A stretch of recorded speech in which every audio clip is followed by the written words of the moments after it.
Bon. Merci beaucoup d'être venus aussi nombreux et nombreuses. Nous allons pouvoir commencer dès que vous serez installés. Grand succès, donc malgré la chaleur, je suis impressionné. Bonjour à toutes et à tous. Je suis Jean-Paul Chapelle de France Télévisions et je suis très heureux d'être parmi vous pour animer cette session intitulée, c'est presque un intitulé du bac, La politique doit-elle s'émanciper de l'économie? Pour répondre à cette question, un plateau prestigieux comme toujours, je vous les présente dans l'ordre de leur intervention. Et puis du coup, pour vérifier qu'ils ont un micro, je leur demanderai de me dire oui ou non, par exemple, en fonction de leur réponse à cette question qui a l'air très simple, mais comme toujours, évidemment, un peu plus délicate à aborder. Alors, comme chaque fois, c'est le cercle des économistes qui va cadrer les débats. Donc, nous commencerons par l'intervention de Jacques Mistral, qui est, alors évidemment, économiste au cercle, mais qui a aussi écrit La science de la richesse, un essai sur la construction de la pensée économique aux éditions Gallimard. Voilà, si vous voulez prolonger cette... Alors Jacques, vous allez vous exprimer dans un instant, mais d'un mot, oui, non, à la question. Je vais commencer en disant non. Non, ok. Ensuite, interviendra Janine Mabunda Lyoko. Alors, Janine avec un seul N, contrairement à ce qui a été écrit par erreur, toutes nos excuses, qui est présidente de l'Assemblée nationale de la République démocratique du Congo. Vous allez vous exprimer dans un instant. Votre réponse, oui, non, sur la question du jour. On vérifie le micro au passage. Oui. Bon, très bien. Ensuite, votre voisine Clémentine Autain, qui est députée La France Insoumise, répondra à cette question. Bien au contraire. Bien au contraire. Marco Causi, qui est professeur à l'Université de Rome 3. Non. Très bien. Non, c'est la réponse à la question. Sinon, tout ce que j'ai dit vous concernant est exact. Julia Cagé, professeure d'économie à Sciences Po. Oui. La réponse est oui. Et enfin, Tarak Cherif, qui est le président de Connect, qui est donc la Confédération des employeurs citoyens tunisiens, qui est l'équivalent de la CPME en Tunisie, répondra aussi à cette question par oui ou par non. Peut-être. Très bien, ça démarre très fort. La parole est à Jacques Mistral pour 5 minutes maximum. Bien, bonjour à toutes et à tous. Alors cette question, évidemment, va être polémique et alimentée d'excellents échanges entre nous. Je la comprends comme nous invitant à réfléchir au thème de la volonté politique, c'est-à-dire au fait que le pouvoir politique a pour responsabilité d'aller au-delà des contraintes que lui oppose la dure réalité des choses, ou si on parle en termes un peu plus militants, on dira du volontarisme politique qui a pour objectif effectivement de renverser les obstacles, pas simplement de jouer autour d'eux. Alors, si je comprends bien la question, donc j'ai annoncé ma réponse simple et courte, et non, et je dirais même au contraire. Alors je vais tâcher d'expliquer en quelques minutes cette prise de position. Évidemment, en 5 minutes, on ne peut pas faire un plan en 2 parties, ni même en 3 parties, ce qui explique la réponse un peu catégorique que j'ai donnée pour la clarté de la discussion. Pour démarrer, je fais brièvement référence à la longue crise qu'a traversé le pays depuis 9 mois. On évoque souvent à propos de cette crise un phénomène de perte de confiance, ce qui est vrai, mais qui reste à mes yeux assez vague pour la raison suivante. C'est-à-dire que quand on parle de sentiment de perte de confiance, on fait un diagnostic souvent qui consiste à juxtaposer un premier diagnostic qui porte sur la méfiance à l'égard des institutions politiques et un second qui porte sur la méfiance à l'égard de l'activité économique. Mais je pense que ce n'est pas une façon fructueuse de poser le problème, et je pense que la perte de confiance proprement dite tient spécifiquement à la rupture du lien entre ces deux sphères, économique et politique. Cette rupture des sphères économiques et politiques peut être analysée de nombreuses façons. Elle a des causes profondes et lointaines, mais je souligne juste aujourd'hui l'une d'entre elles qui tient au mécanisme même de la procédure démocratique, du fonctionnement démocratique. Dans les sociétés d'individus dans lesquelles nous vivons en ce siècle, les campagnes électorales sont un peu partout transformées en une sorte de concours de beauté. Vous savez que c'est une expression que Keynes utilisait à propos des marchés financiers. Je pense qu'elle va assez bien aux campagnes politiques. Le Brexit, par exemple, en a donné un exemple absolument spectaculaire. Alors, dans ces campagnes trop souvent fondées sur les faux espoirs, les illusions, les nuages de fumée, l'électeur, le citoyen et l'agent économique, à la sortie, se sentent trahis lorsque le pouvoir politique est confronté inévitablement à la dure réalité des choses. Si on cherche à aller un peu plus loin, on voit donc qu'il ne s'agira pas, pour rétablir la confiance, de juxtaposer des réformes politiques et des engagements budgétaires supplémentaires.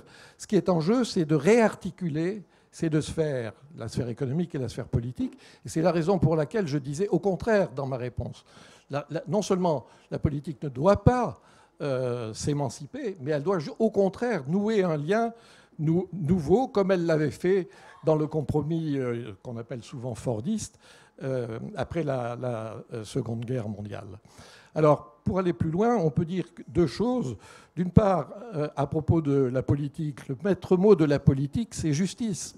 C'est un idéal de justice qui peut seul donner un sens et une légitimité aux institutions, et en particulier aux institutions économiques et à leurs résultats, les inégalités, l'emploi, la répartition des revenus, etc.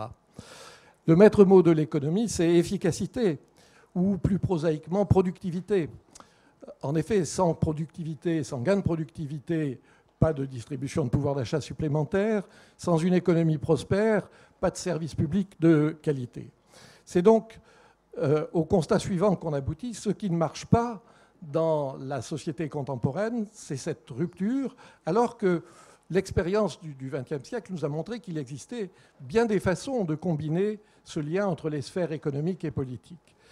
Donc, il vous reste quelques secondes pour conclure. Pour conclure de la manière, j'espère, la plus claire possible, je dirais qu'il faut à la fois introduire plus de justice dans le fonctionnement de l'économie, mais aussi plus de lucidité économique dans les choix politiques. Ces deux objectifs sont certainement de poids égal, mais peut-être faut-il aussi, dans la sphère politique, consacrer plus de temps au second volet. Merci. Merci. Madame Mabunda, s'il vous plaît. Vous pouvez vous prendre un micro, merci. Bonjour à tous. Et effectivement, moi j'ai répondu à votre question. Est-ce que la politique doit s'émanciper de l'économie? J'ai dit oui. Oui, au regard de l'expérience qui est la mienne, ou qui est celle des pays ou des continents auxquels j'appartiens, qui sont des États qui découvrent assez récemment la démocratie, avec le présupposé que la démocratie est une forme de libéralisme politique qui doit automatiquement engendrer un libéralisme économique qui irait pour le mieux des populations. Et ça ne va pas sans défi, comme l'a dit mon prédécesseur, dans des contextes où c'est de façon assez novatrice que les populations s'engagent dans des processus électoraux conduits par des politiques sur l'hypothèse que la démocratie, le processus électoral, le choix des dirigeants par le doigt des populations devrait amener un mieux-être pour eux. Et en définitive, pour un pays comme la République démocratique du Congo, mais on peut se référer à quelques autres pays africains qui ont connu des expériences récentes de démocratie, en définitive, après 3 rendez-vous électoraux en République démocratique du Congo, en 2006, en 2011 et en 2018, on se rend compte aussi de ce qu'a dit mon prédécesseur, de cette espèce de déconnexion entre les populations, les électeurs et les dirigeants qu'ils choisissent pour amener un mieux-être économique, avec évidemment des demandes qui tournent autour de l'égalité des chances, des traitements équitables et de modèles économiques qui soient finalement capables d'être appropriés par ces populations.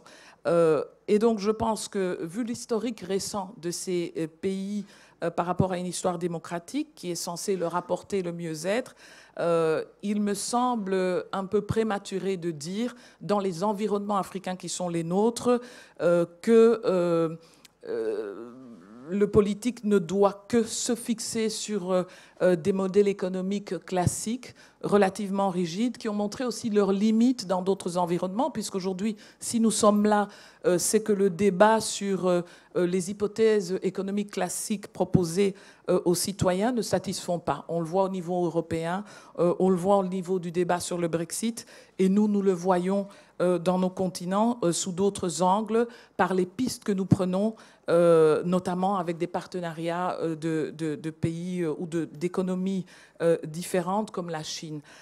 Et donc oui, pour moi, il me semble que le politique doit s'émanciper de l'économie classique, si tant est qu'elle n'apporte pas de satisfaction aux populations qui reprochent cette incompréhension entre un processus démocratique qui reflète un libéralisme politique, la volonté du choix des populations, qui devrait amener un mieux-être économique qu'ils ne trouvent pas. Et donc pour ça, je pense que dans les pays fragiles, les pays post-conflit ou émergents, oui, il faut faire preuve de plus de volontarisme politique, sortir des ornières pour pouvoir ne pas juste rester dans ce boîtier d'une économie classique. Voilà, merci. Merci.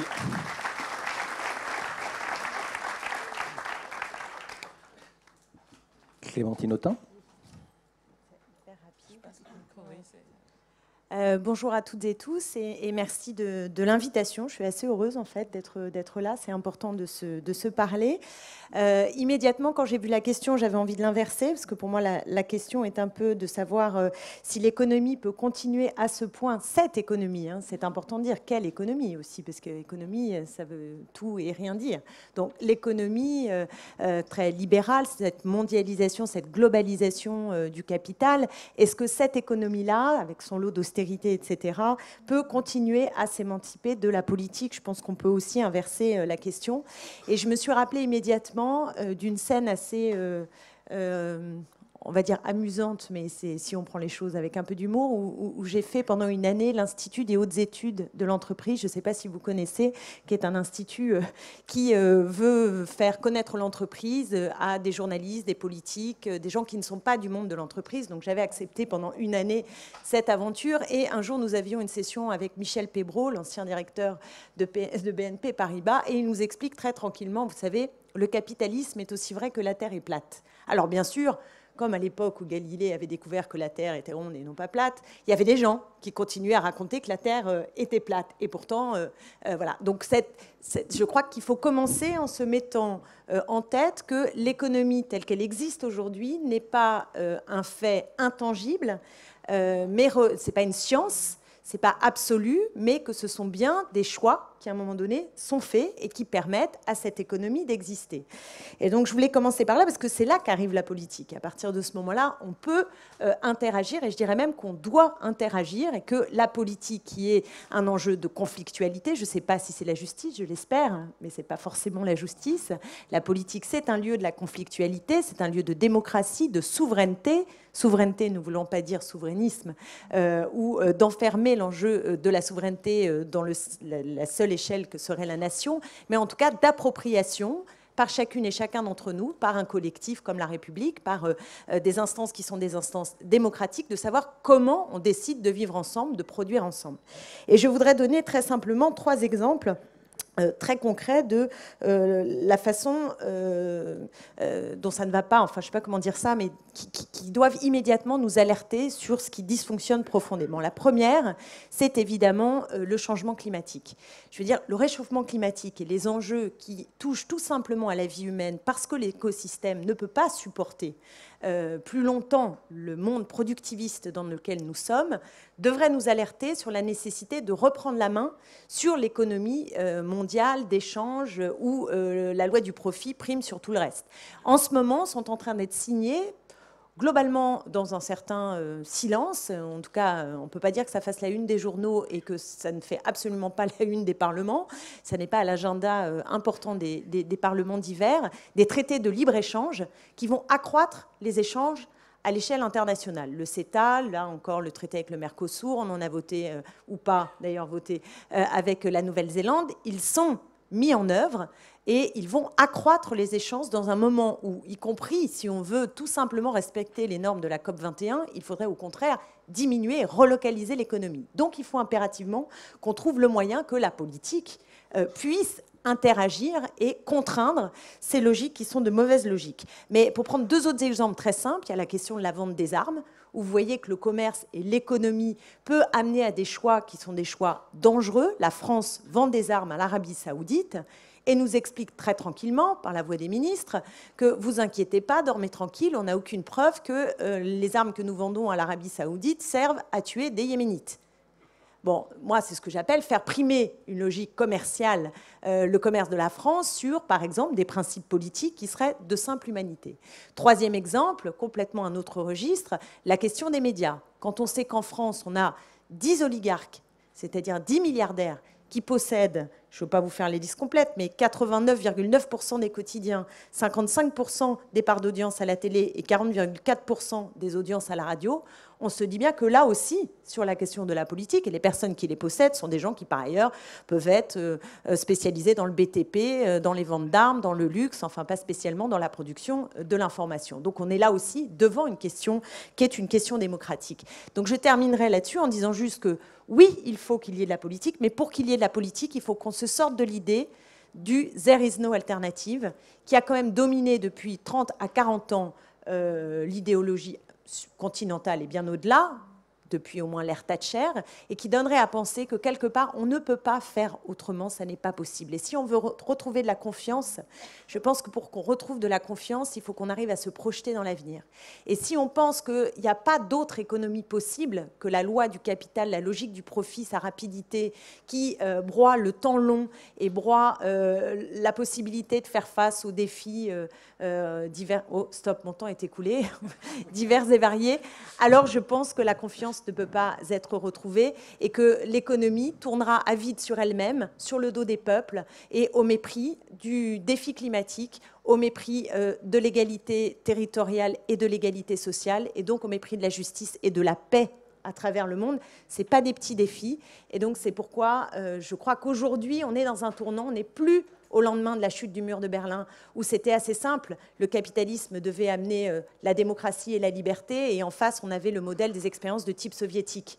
Les expériences de type soviétique ont échoué, et je crois qu'aujourd'hui, on est en train de se rendre compte que le capitalisme n'apporte pas toujours, c'est le moins qu'on puisse dire, la démocratie, mais bafoue parfois même les règles démocratiques et les libertés publiques, et que le temps est venu d'imaginer une nouvelle forme, je ne sais pas si le terme de compromis serait juste, mais en tout cas une nouvelle voie qui nous remette sur pied et qui permette de redonner du sens à l'économie, du sens qui soit au service des peuples et de l'intérêt humain.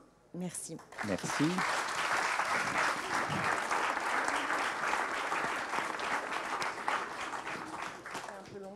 Alors, effectivement, mais comme il y a quelqu'un qui partage avec moi le rôle du méchant pour vous arrêter, la parole est maintenant à Marco Causi. Merci, merci à toutes et à tous. J'ai pensé de virer mon intervention sur les problèmes du rapport entre les économistes et la politique. Pas l'économie et la politique, les économistes et la politique. Et les techniciens et la politique. Parce que les techniciens sont très importants. La compétence est importante, le know-how important, le savoir-faire dans un monde si complexe. La politique ne peut faire à moins de la compétence et des techniciens. Mais les solutions aux problèmes sociaux, collectifs, ne sont jamais seulement des solutions techniques.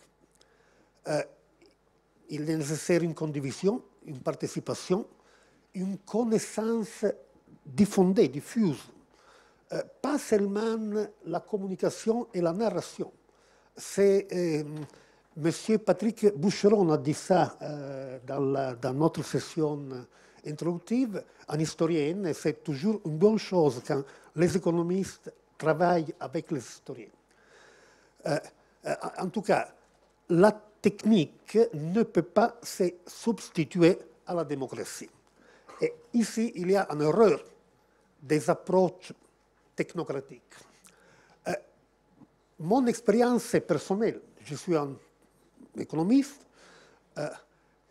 J'ai travaillé beaucoup comme technicien avec la politique. À un certain point, j'ai changé mon rôle. Je suis devenu un politique. J'ai fait partie du Parlement de mon pays. J'étais aussi au niveau de ma mairie. J'ai travaillé au niveau de ma mairie. Et j'ai, dans cette expérience, dans cette transition entre l'économiste et la politique, j'emparais que j'ai découvert qu'il n'y a pas de lois, de mesures, de décrets, d'actions publiques qui soient techniquement parfaites, mais qui ne soient pas améliorables avec la participation et l'écoute des personnes qui vivent cette loi. Les personnes, les entreprises, les sujets économiques. J'ai découvert que les économistes ont beaucoup à découvrir quand ils parlent, se confrontent avec les catégories économiques, les syndicats, les entreprises, les comités de quartier. Mais naturellement, ça est possible seulement s'il y a le temps. Si les lois, les décrets, les politiques publiques sont choisis pas dans une logique d'émergence. Dans notre session inaugurale, Madame Fornero, ancienne ministre du Travail du gouvernement d'Italie, vous a offert un exemple de lois qui ont été prises en Italie pendant une émergence. Et peut-être elles n'ont pas fonctionné au niveau des rapports avec la société parce que l'émergence ne permet pas d'avoir le temps de la condivision, de la participation, de la connaissance. Il y a aussi, de l'autre côté, une question de déontologie des économistes comme profession. Parce que dans notre faculté d'économie ou dans les écoles d'économie, ni en Italie ni en France, nous ne faisons pas de cours de déontologie. Et au contraire, quand les économistes sont engagés dans les politiques publiques, il y a beaucoup de questions déontologiques. Par exemple, les données statistiques. On peut faire parler les données statistiques comme on veut. Ça, c'est une skill des économistes, hein, de faire parler les données.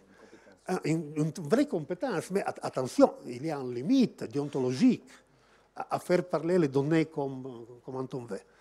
Un autre exemple, un économiste engagé en politique doit aussi avoir le courage, quand il a besoin, de dire non.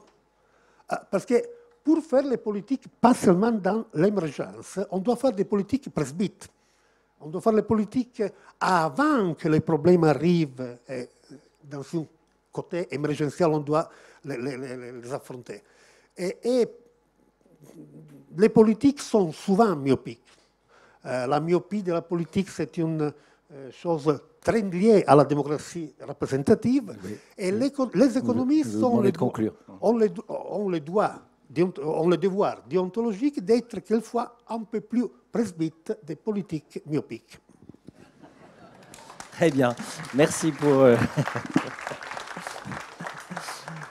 ces conseils d'opticien. La parole est à Julia Cagé. Alors, merci beaucoup et merci pour l'invitation. Moi, je voudrais commencer en disant que l'économie n'existe pas. Il ne s'agit pas d'un concept mathématique, il ne s'agit pas d'un concept scientifique qui s'imposerait à nous. L'économie est profondément politique. Pour moi, elle n'est que politique. Parfois, on me demande pourquoi tu fais de l'économie politique, et je ne vois pas comment l'économie ne peut pas être politique. Et surtout, elle n'existe pas indépendamment des institutions qui la font, ni des règles qui la définissent. Je voudrais commencer avec un exemple extrêmement simple, l'exemple du chômage.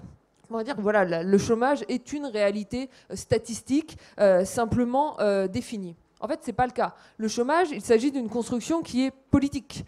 Et la manière dont on construit la notion de chômage a des conséquences politiques qui sont profondes. Même en France, si vous regardez les chiffres du BIT ou les chiffres du ministère du Travail, on ne va pas avoir les mêmes statistiques de chômage parce qu'on ne définit pas le chômage de la même façon. Donc pour définir le chômage, par exemple, on nous dit qu'il faut être à la recherche active d'un emploi. Donc, qu'est-ce que rechercher activement un emploi? Est-ce que, par exemple, le fait de traverser la rue suffit à rechercher activement un emploi? Ou est-ce qu'il faut introduire d'autres dimensions? Je vais prendre un deuxième exemple, un peu moins polémique, qui est celui de la dette et celui du déficit public que je choisis volontairement, parce que notamment dans les médias, cette notion de dette et de déficit public est la plus souvent utilisée pour séparer d'une part les politiques, les hommes et les femmes politiques pour le coup, que l'on définirait comme sérieux, qui sont le plus souvent ceux qui vont être rigoureux en termes de dette et de déficit public, et tous les autres que l'on classe souvent dans une catégorie plus largement définie comme fantaisistes. Alors je pourrais commencer par vous assurer qu'à la question quel est le niveau optimal de la dette et du déficit public, comme le dit la formule, il y a à peu près autant de réponses que d'économistes, et que ça dépend aussi énormément de la conjoncture et de la situation des différents pays. D'ailleurs, pour commencer, il y a quelque chose qui m'a toujours énormément frappé au cours des derniers mois et des dernières années, c'est que si vous prenez les médias et les femmes et les hommes politiques, par exemple, ils continuent sans cesse à se référer à la règle des 3%. Il se trouve que la règle des 3% n'existe plus depuis que le traité de Maastricht a été revu par le TSCG, le fameux traité pour la stabilité, la coordination et la gouvernance, qui a amendé le traité de Maastricht et qui ne dit pas 3%, mais 0,5% de déficit public. Donc c'est assez intéressant qu'on en revienne toujours à utiliser la règle de 3, qui en fait ne fait plus partie des traités européens.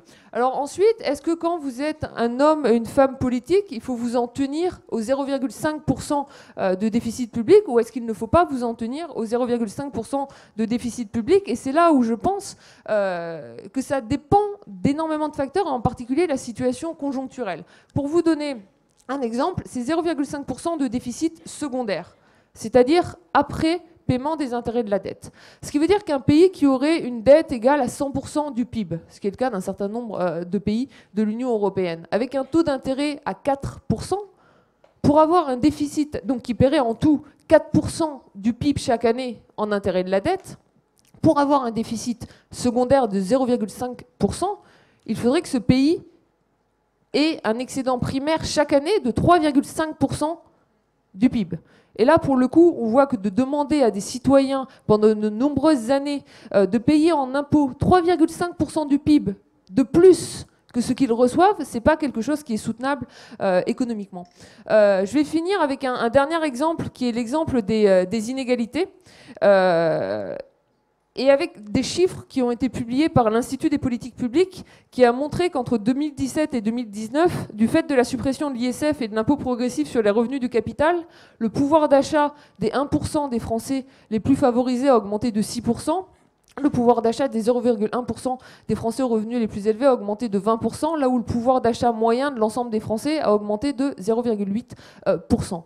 S'agit-il d'une décision politique ou s'agit-il d'une décision qui se fait sous des contraintes économiques? Par exemple, l'idée que si on ne supprimait pas l'impôt sur la fortune en France, tous les riches français, tous les investisseurs français quitteraient le pays. Bon, il se trouve que quand on regarde les chiffres et quand on regarde par exemple les recettes de l'ISF, de l'impôt sur la fortune, entre 1990 et 2017, ces recettes ont été multipliées par 4 au moment où le PIB a été multiplié par 2. Donc les recettes de l'impôt sur la fortune ont été multipliées 2 fois plus vite que le montant du PIB, ce qui veut bien dire qu'on n'avait pas vraiment une fuite des plus riches, ce qui va me conduire à conclure en 30 petites secondes. Avec l'idée suivante. Je pense que les femmes et les hommes politiques ont trop souvent tendance à se réfugier derrière des parapluies qui seraient des espèces de notions économiques pour défendre des positions qui sont des positions idéologiques. Moi, je pense qu'il me paraît normal qu'il y ait des positions politiques et idéologiques dans le débat public, mais elles doivent s'affirmer comme telles et ne pas prétendre parfois correspondre à une certaine réalité scientifique économique qui, de fait, n'existe pas comme réalité scientifique, mais simplement comme construction politique.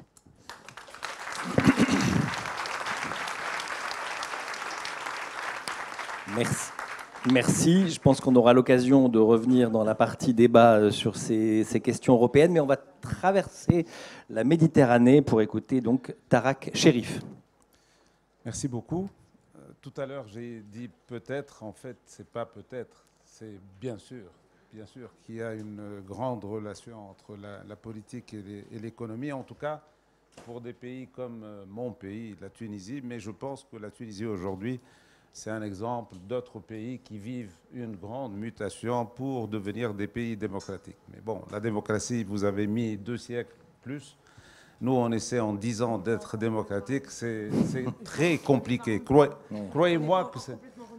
Enfin, qu'est-ce qu'on doit dire nous, par rapport à vous? Donc, en 10 ans, la population tunisienne veut avoir un pays complètement démocratique. C'est pas possible.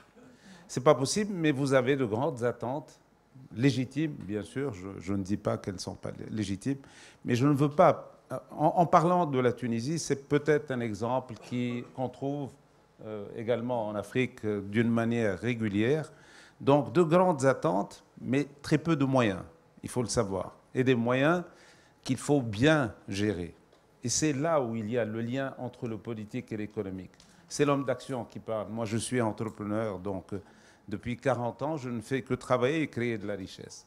Mais ça me fait mal de voir des politiques qui, parfois, se trompent, je ne dis pas autre chose, dans l'investissement, dans la priorité de l'investissement. Alors que cette priorité est fondamentale. Parce que, in fine, on parle de quoi?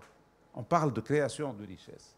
Qui crée la richesse dans le monde entier? C'est l'entreprise. Ce n'est pas quelqu'un d'autre. C'est l'entreprise. Si vous ne donnez pas les moyens à l'entreprise pour être compétitive, on parle pour parler. C'est l'entreprise le centre de création de richesse. Mais l'entreprise, soyons clairs, elle ne maîtrise que 50% maximum de sa capacité de compétition. Le reste, elle le subit. Et qui gère les 50% qui restent? C'est l'État, c'est les entreprises publiques. Donc, si vous avez de mauvaises décisions qui sont tardives ou qui sont erronées, par la force des choses, vous impactez vos entreprises et vous impactez votre économie. Et c'est ce qui se passe. Je ne parle pas des dépenses inattendues. Je prends le cas de mon pays pour ne pas parler d'autres pays. Quand on a le voisin, la Libye, le gouvernement français a fait ce qu'il a fait à l'époque, mais le travail n'a pas été terminé. On a laissé un pays sans gouvernement, sans personne. Désolé de parler comme ça, mais c'est une réalité. Alors, le gouvernement tunisien passe de 4% du PIB destiné à la défense à 15%. Mais 15% parce qu'on a des frontières à gérer où il faut faire attention. Donc, ça, c'est une question et c'est lié à la politique. Deuxième question qui est connue par tout le monde, mais je tiens à la rappeler, le nom Maghreb. Aujourd'hui, entre les pays du Maghreb, il y a un commerce qui équivaut à 2,5%. C'est peut-être l'une des régions où on commerce le moins entre les 4 ou 5 pays du Maghreb. Pour cause politique, ce n'est pas économique. Au contraire, l'économie pousse à avoir une intégration plus forte, parce que c'est là où on peut avoir des entreprises qui peuvent investir beaucoup plus dans les médicaments, dans des projets qui sont créateurs de richesse véritablement. Mais il y a des problèmes politiques qui font que ce n'est pas possible que ce soit le cas, notamment entre l'Algérie et le Maroc. C'est un cas qui est connu. Donc, tout cela fait que la politique, les politiciens, en tout cas les responsables politiques, doivent essayer de prendre en considération la situation économique des entreprises, essayer de leur donner les moyens d'être compétitifs, sinon on ne peut pas s'en sortir. Mais on ne peut pas parler dans l'absolu en disant c'est le capitalisme. Quand vous voyez aujourd'hui, je nomme 3 pays. Quand vous voyez le comportement des États-Unis, écoutez, pour lui, ce qui compte, c'est les États-Unis. America first. Point. Barre. On n'en parle plus. Quand vous voyez la Chine, c'est quoi la Chine? C'est du capitalisme d'État. Il ne faut pas se leurrer, il ne faut pas se cacher une vérité. C'est un gouvernement qui fait en sorte pour prendre le maximum de parts de marché dans le monde. Laissons la Chine de côté. L'Inde aujourd'hui fait plus de 7% de croissance chaque année. Et vous pensez que c'est le fait du hasard? Mais c'est les hommes politiques, les hommes et les femmes politiques, bien sûr, qui font des choix, qui donnent un booster à toutes les entreprises qui sont sur place. Merci. Merci.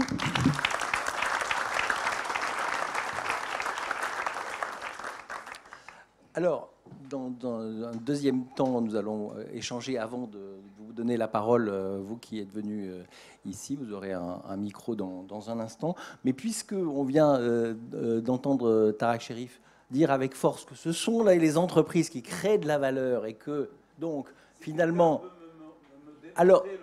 Alors peut-être sans démontrer le contraire, peut-être que quelqu'un au sein de ce panel peut mettre quelques limites à cette primauté de l'entreprise. Mais sauf si tout le monde est d'accord dans ce cas-là.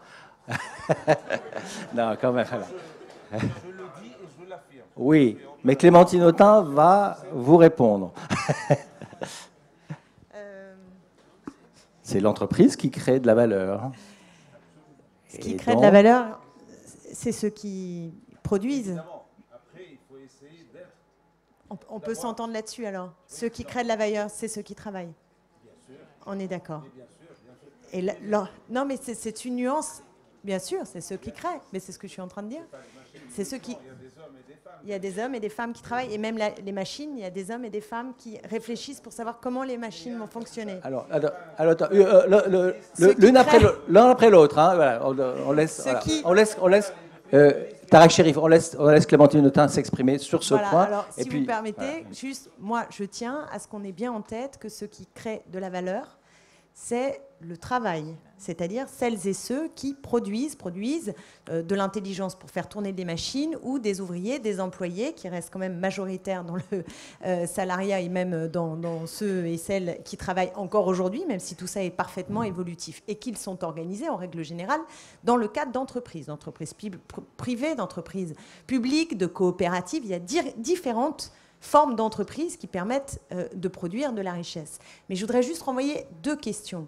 La première, c'est, au fond, on produit, parce qu'il y a une compétitivité qui s'est installée à l'échelle mondiale et qui nous rend un peu dingue. C'est-à-dire qu'on finit par ne plus savoir ce qu'on produit, à quel prix, quel est l'impact même sur l'environnement et sur le sens de nos vies. Et je pense que si la politique doit justement faire irruption dans cette folie de la compétition, du tous contre tous et du profit maximum dans un court terme de plus en plus serré.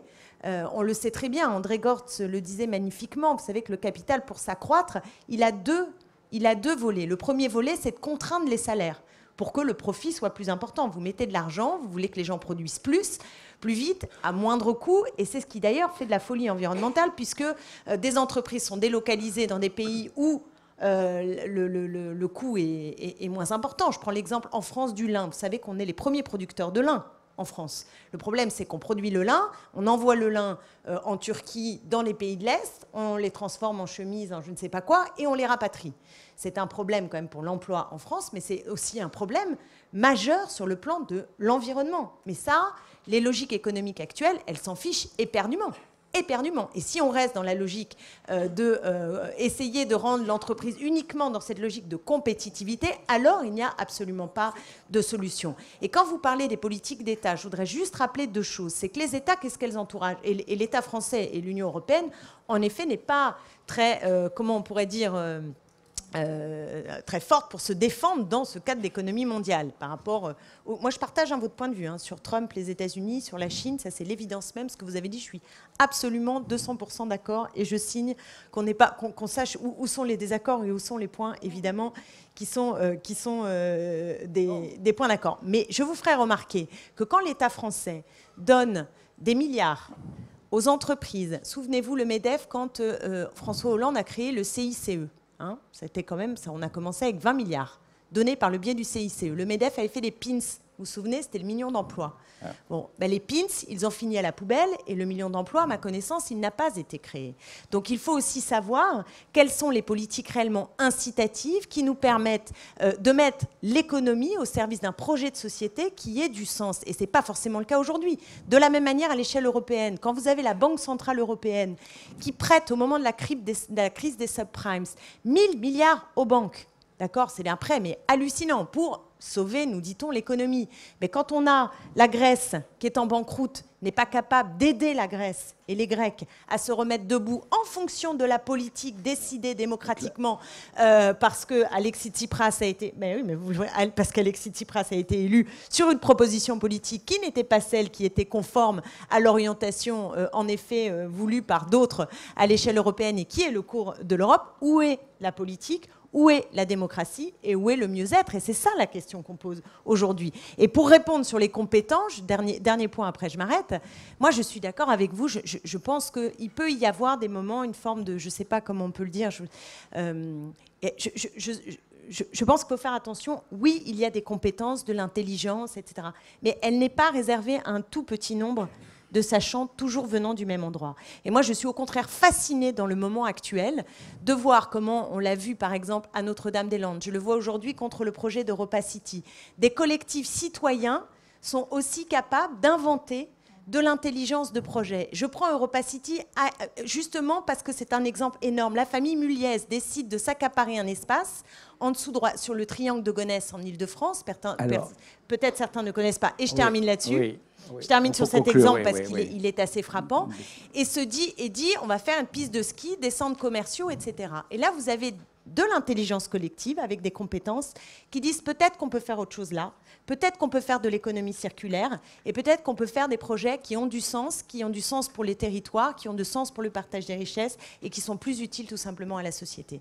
Et pourtant, il y aura des gens qui travailleront de la production de richesses, mais peut-être un peu plus d'intelligence et de sens collectif. Alors, Madame, prenez le micro. Juste pour interagir, je ne suis pas long. Oui. Je ne vais pas défendre des personnes ou des cas particuliers. Je suis incapable de le faire et je ne suis pas là pour le faire. Moi, je suis un homme d'action. Je fais tous les jours, je gère beaucoup d'affaires, notamment industrielles, pas uniquement en Tunisie.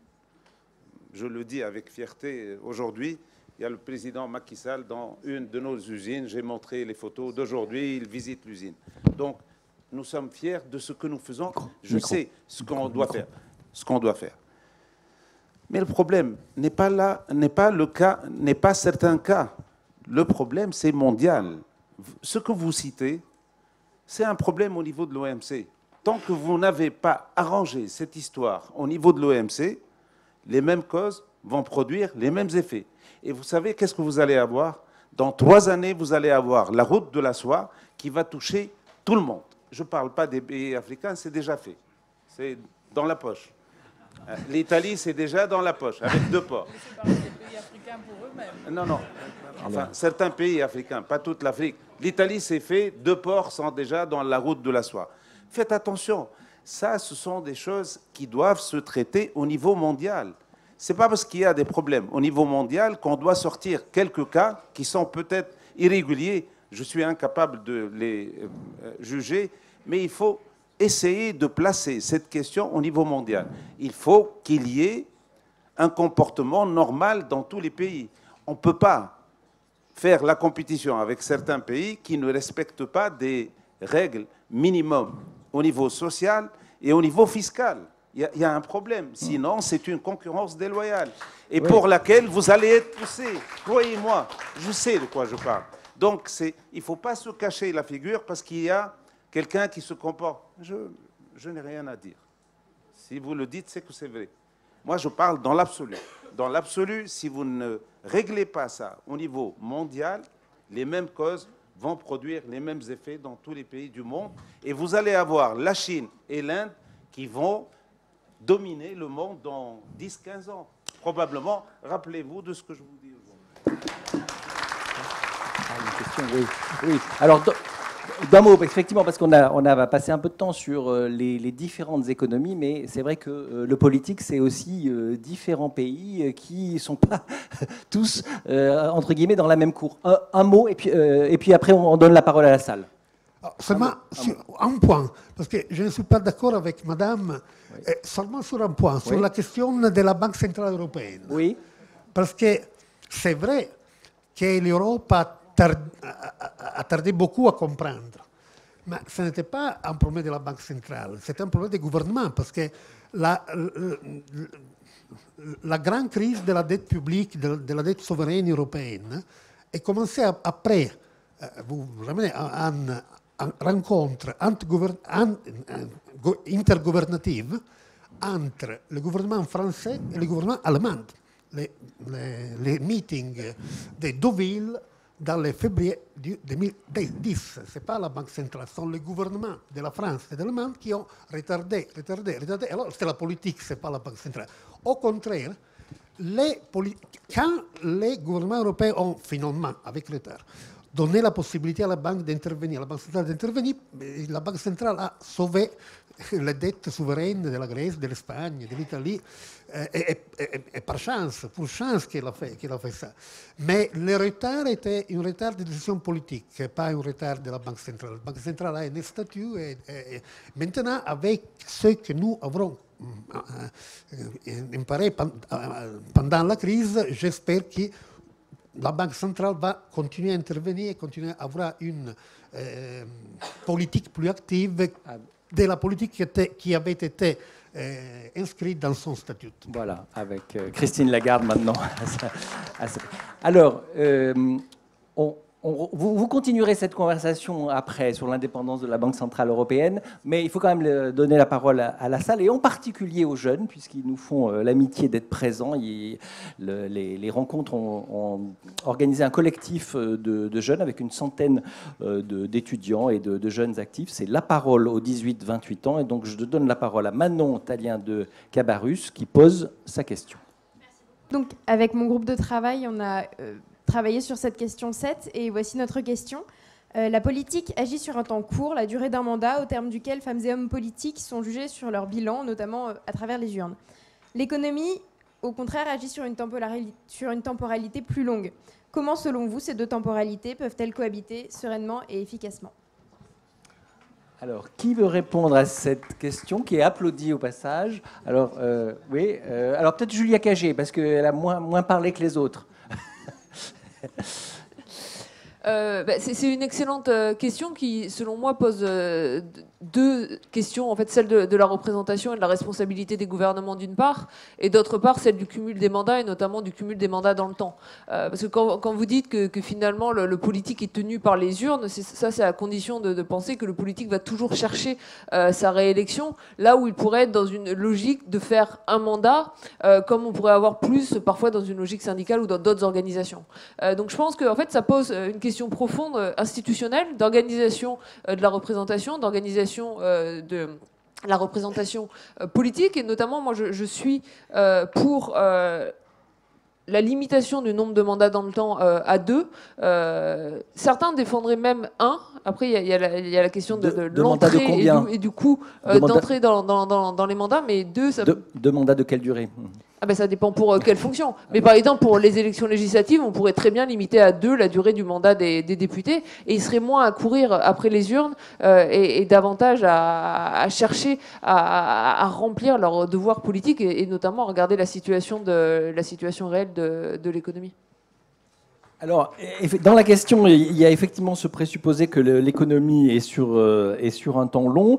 C'est sans doute la position de Tareq Cherif, par exemple, aujourd'hui, mais il y a une partie de l'économie très financière où on constate qu'elle est souvent sur un temps ultra court, hein, des marchés qui ont une vision très court-termiste.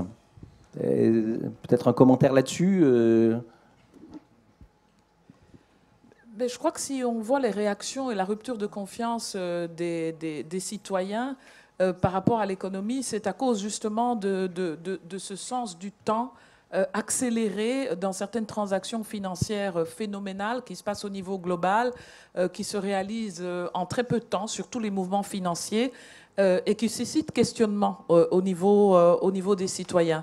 Donc quand on parle de temps, quand l'étudiante, notre jeune amie, a dit qu'il y a une déconnexion entre le temps politique et le temps économique et qu'elle a l'impression que le temps politique est beaucoup plus court et que donc il ne permet pas toujours d'asseoir des progrès économiques, mais l'inverse est vrai aussi. Et je crois qu'il faut être attentif à ça. Alors pour réagir à ce qu'a dit Julia Cagé oui. sur le nombre de mandats, je pense que là, en fait, elle enfonce une porte ouverte parce qu'à l'expérience des faits comme députée, on se rend compte, en tout cas, je prends l'expérience de la RDC Congo, que les populations ne sont pas si bêtes, même si elles n'ont pas étudié et qu'elles n'habitent pas dans le même environnement d'information que vous. Donc vous pensez qu'il n'y a pas besoin de limiter, puisque les électeurs limiteront par leur vote, en quelque sorte? Les électeurs limitent d'eux-mêmes, parce que le taux de retour... Oui, voilà. Les électeurs chez nous sont extrêmement critiques parce qu'ils ont eu vos exemples qui les ont précédés, vos exemples de démocratie. C'est ça. Voilà. Et donc, le taux de retour des députés dans nos assemblées nationales sont extrêmement faibles. La moyenne, c'est un taux de retour de 30%. Donc, sur 100 députés d'une législature, 30 reviennent. Mais chez nous, c'est sur 100, 15 reviennent. Et quand on leur pose la question, ils disent ils n'ont pas fait le job, ils n'ont pas fait le travail, on n'est pas satisfait, on sanctionne. Voilà. Merci. On va prendre une autre question de la salle. Alors, la parole est à vous. Bonjour. Vous avez ciblé le débat sur la politique et l'économie. On n'a peut-être pas parlé de l'entreprise, ou très peu. Ah bah si, Tareq Cherif, il a fait que ça. Si vous permettez. On n'a pas mis... Quelle est votre question? Voilà, posez une question. On n'a pas mis l'entreprise au centre. Alors, moi, la question mais votre question à vous. Allez, posez une question. La question que je me pose, c'est peut-être pour Madame Autain d'ailleurs. Est-ce qu'il existe, d'après vous encore, des vrais entrepreneurs? Des gens qui mouillent la chemise, qui engagent leur capital risque. Est-ce que vous n'avez pas le sentiment que la direction des entreprises a été complètement abandonnée au profit des fonds de pension, avec tout ce que cela suppose? Moi, j'ai connu... D'accord, c'est la question, c'est est-ce que les entrepreneurs ont laissé leur place à des logiques financières au fonds de pension, avec tout ce que cela entraîne comme dégâts. Bon, d'accord, ça c'est la question. Alors, qui veut répondre à cette question? Oui? Un micro, alors, s'il vous plaît. Alors ça, monsieur, ça c'est absolument vrai. Parce que les grands profits que la finance ouvre sont totalement pas compatibles avec les normales et justes profits d'une activité d'entrepreneur. Et alors ça, c'est un des problèmes du monde actuel. Mais ces problèmes, je ne pense pas qu'on peut résoudre ces problèmes en allant contre les caractères cosmopolites de l'économie. Alors, la parole cosmopolite, pour décrire l'économie, c'est une parole usée par Antonio Gramsci.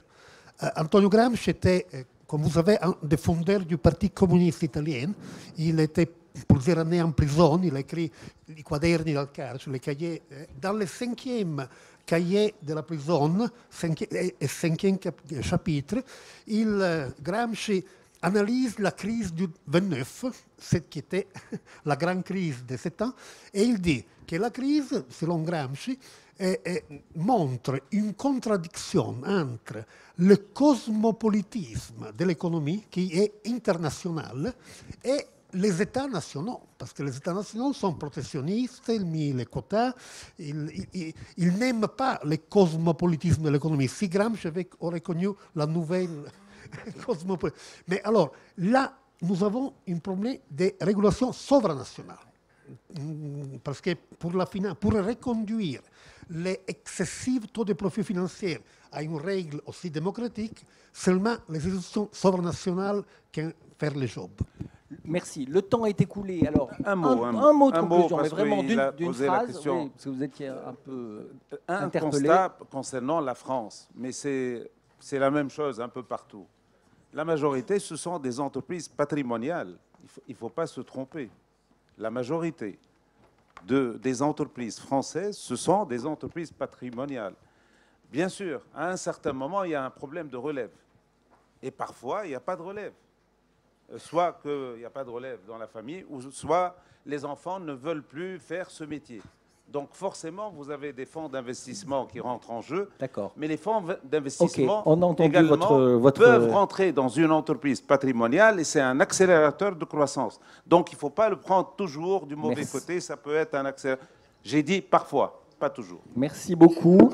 Merci à toutes et à tous. Je retiens pour conclure que, effectivement, certes, c'est sans doute la politique qui a vocation, de manière démocratique, à s'émanciper de l'économie ou des économies, mais que la politique elle-même, elle est très plurielle et que dans un monde où il y a beaucoup de compétition entre les États et avec beaucoup de protectionnisme qui émerge et des puissances qui sont plus fortes que d'autres, eh bien, il y a des politiques qui peuvent être aussi contestés dans leur choix apparemment démocratique.